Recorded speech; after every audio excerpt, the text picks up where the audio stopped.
Welcome back to Late Checkout, guys. If you are new here, I'm Janela, the host. This is my baby podcast, my favorite vessel of communication to my community. And this is where we talk everything travel and wellness. I inspire conscious living through travel and wellness, through my brand, through this podcast. And I just welcome you with big open arms here.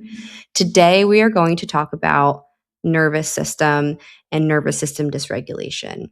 I am seeing this become a very big and hot topic, and it's genuinely an important one for us to understand. It's not something to dismiss and be like, oh, yeah, the way authenticity was being thrown around or the way cortisol was being thrown around. All of these buzzwords around the internet are here for a reason to kind of awaken a little bit of what is necessary for us to focus on, right? Like when everyone was throwing around authenticity, it was a calling for everyone to understand, what is your authenticity? How do you want to live an aligned life? Like, what does that aligned life mean to you? When cortisol was being thrown around, everyone was like, what the hell is cortisol? We need to focus on our cortisol levels, our stress levels, how your body is physically responding to stress, right? And now with nervous system and nervous system dysregulation, it is being spoken about at length, especially with the accounts that I follow on social media. And I took it upon myself to take a course on it. It was a 3-day expansion workshop with Sarah Baldwin, who is someone well known in the therapy world for internal family systems, parts work. And a lot of that stems from the understanding of the nervous system. So this expansion workshop gave me a lot of light that I definitely want to share with you guys so you can understand and not be misled by some misconceptions. I think a lot of us think that when we're nervous system dysregulated, when we're in a dysregulated state, that means we're in full-blown frustration, anxiety, can't sleep, or maybe it's the opposite when you're like in freeze or fawn and you just can't do anything, you feel incapable of being able to accomplish something, or you have a lack of energy. It's not necessarily true. Like having that full feeling of all those different states of your nervous system being dysregulated. Yes, you're dysregulated at that point, but you very much are living in these different states of dysregulation or different states of the nervous system around the clock in different pockets. Like you are coming in and out of different parts of your nervous system around your day, minute to minute, hour to hour. And to just understand that a little bit better, I think gives us the ability to know and when to spot how our nervous system is helping us by being in this heightened state. And then where are the ways that we can love our nervous system back and regulate, right? The woman, Sarah, who ran this workshop is just so poetic about their nervous system. The way she explains the nervous system is that it is literally here to keep you alive. Like it loves you so much. It loves you more than anything in this world. Each of us has something that loves us so much inside of us to keep us alive that it will make sure we are always, always safe. Constantly scanning for you, your environment, it'll send us into different parts of our nervous system stages. So it knows how to tell you to show up in your environment. And it's essentially responsible for every single one of our behaviors, every single one of them, which is wild. Every feeling we feel. And I think that is so wild when you really look at that, right? Because you think people can make you feel a certain way, but the reality is that our nervous system is wired based on old data that you've experienced in your life to make you show up in a way in certain situations and certain environment changes to keep you safe and to keep you alive. But sometimes it's operating on old, stale data we don't need anymore. And this workshop was all about learning how to befriend your nervous system so it doesn't stand in the way of your greatest goal or your greatest manifestation or even your greatest purpose. She explained that typically our greatest purpose will come with our greatest healing, which I thought was one of the best quote takeaways that I got from this workshop. It is such a beautiful way to put it. And I wholeheartedly believe it, unfortunately. It's some type of like soul karmic thing that we have going on. Like whatever our soul and spirit wanted to do coming into this human body, it had terms and conditions. So whatever it is that we are meant to be doing here will come with healing. And there's beauty in that, but there's a lot of work in that. When I decided to jump off the career cliff and I embarked on this journey of creativity and wanting to be seen, wanting to be heard, wanting to understand what my purpose and mission is here to align it with my brand, taking steps in that direction led to many things coming up that I knew I needed to step through. Fear I needed to step through, aligned action I needed to take, soothing of inner children work, shadow work that I needed to work on. It came with so like it's just like I feel like I saw my greatest purpose and it was like, all right, well, get out the scalpel. Get out the scalpel. We're doing surgery on her entire psyche. Like we need to make sure that she is fit. And you're not going to come across those types of healings without embarking on the journey to your purpose or your journey to your biggest manifestation. Whatever it is that your calling is right now, your nervous system is probably set up to not allow you to fully enter that. Again, I don't understand fully what the soul is about. My journey here is just to fulfill its wishes, but I'm always down for a self-development journey. So let's fucking go, nervous system. We can make this happen. Okay. Understanding the nervous system. Our ventral vagal complex is where we want to be living. This stage of our nervous system is like where we feel love, where we feel contentment, peace, joy, compassion, connection. It's like all the good stuff that we love it. Our sympathetic nervous system is like fight or flight. It's go, go, go. It's anxiety. It's frustration. It's inability to sleep, all of that feeling. Then there's another part of our nervous system that's the dorsal vagal, which we can call like the shutdown mode, where you feel disconnection, you feel apathy, you feel shame, you can't complete tasks.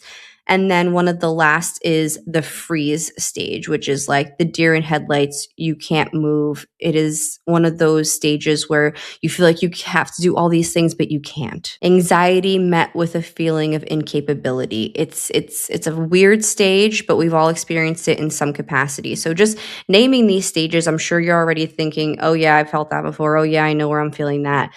The craziest and most expansive part of learning these stages to me was knowing that we can live in these stages not in a full 10, right? We think we're in fight or flight when we are in full get me the fuck out of here. I don't even want to deal with this confrontation mode. Or when you have full anxiety, when you literally can't sleep and you're like, holy shit, I'm so dysregulated.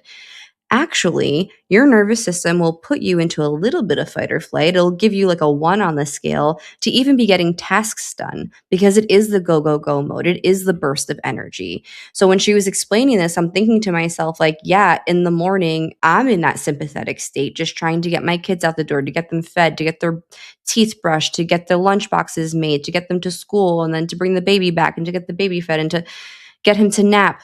I'm in go, go, go mode at that moment. So learning that I am in, I guess, a different state, not my most regulated state at that point, made me better understand, okay, I am literally switching up between stages all throughout my day. There's even moments in the middle of the day where I just like hit that wall. Have you ever had that before where like you're like go, go, go, go, and then boom, you're like, oh, I hit a wall. I can't get anything else done. That's our nervous systems.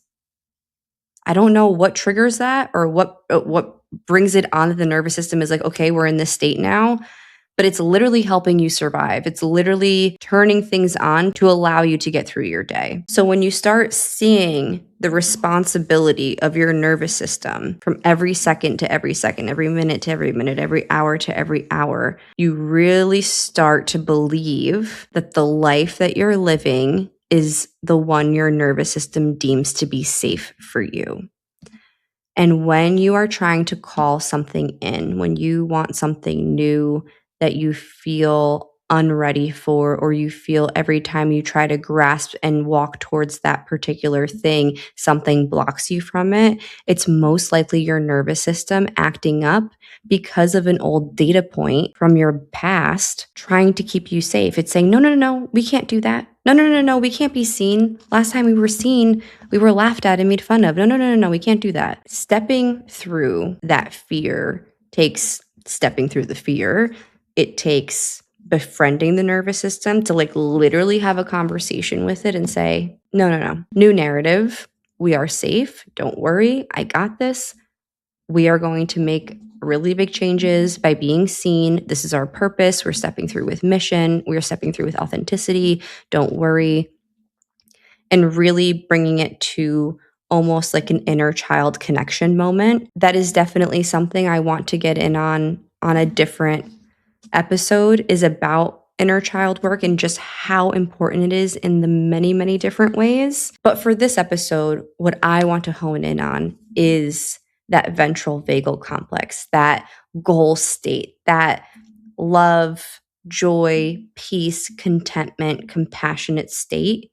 Because as I was learning that this was the state that we experience all of that on, I connected the dot that the pour back into you recommendations that I give you guys monthly. I just started giving it to you guys, but I'm really feeling it, right? Because I've noticed that I always am circling about mood boosters, sharing things to fill your cup, how important it is to fill your cup, self-care, self-love. It's all filtering down and distilling down to what I call pouring back into you. And it hit me during this workshop that the things that I do to pour back into self, when I wake up at 5:30 in the morning and I'm trying to learn how to meditate, or I'm trying to put a red light mask on, or the nature walks that I need to go on daily. And I don't do these things all the time, but having this running list of knowing what fills my cup is a direct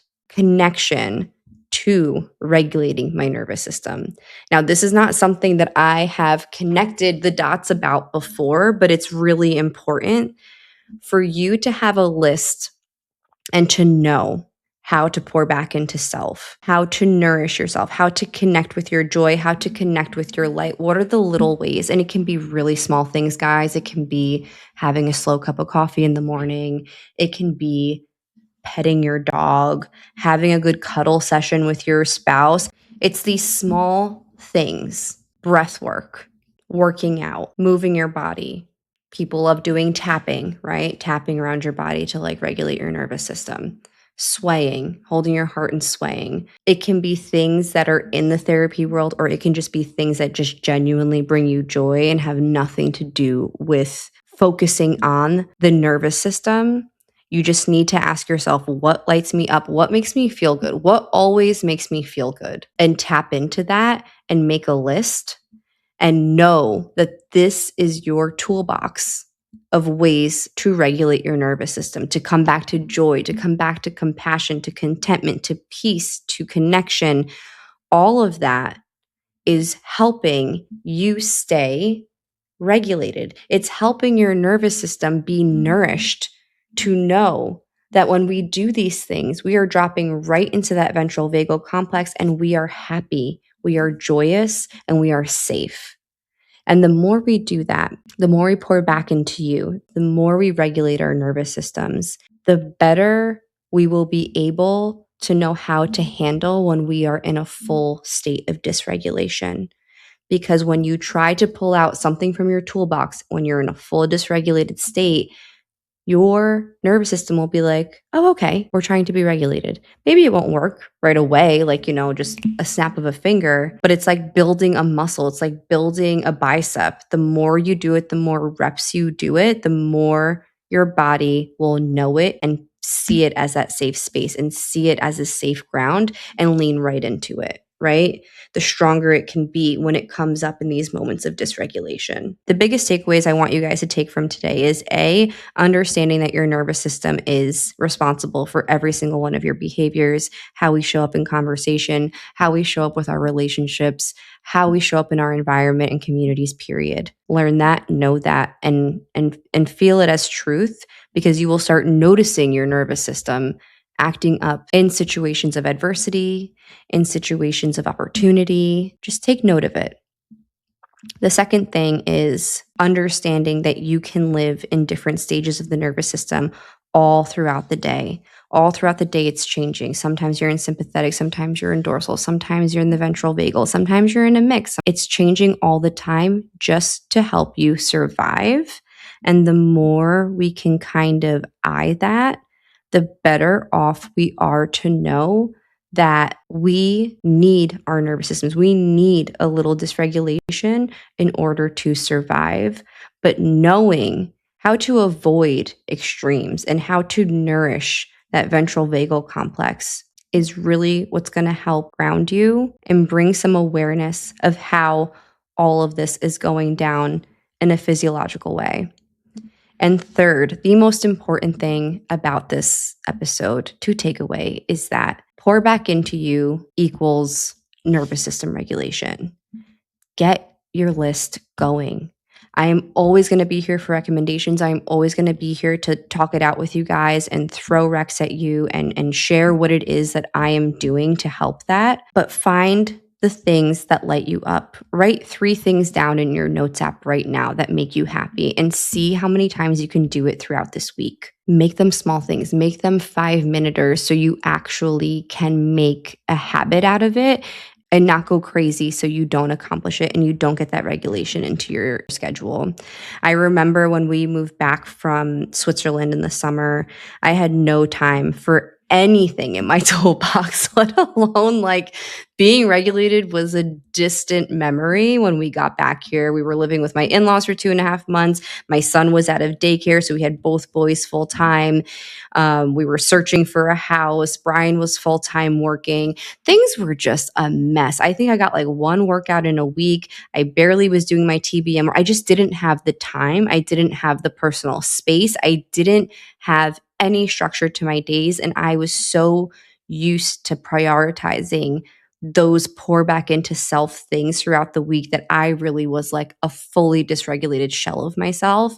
And I will say, getting back into it, opening up that toolbox again was equally as hard as when you like fall off the gym wagon and have to get back on. Like you are dragging your feet to go to the gym or that first like workout class or to do the first thing to move your body after months of not doing it. It was the same way as opening up that toolbox and to regulate. And it's so crazy because you know it's going to make you feel good.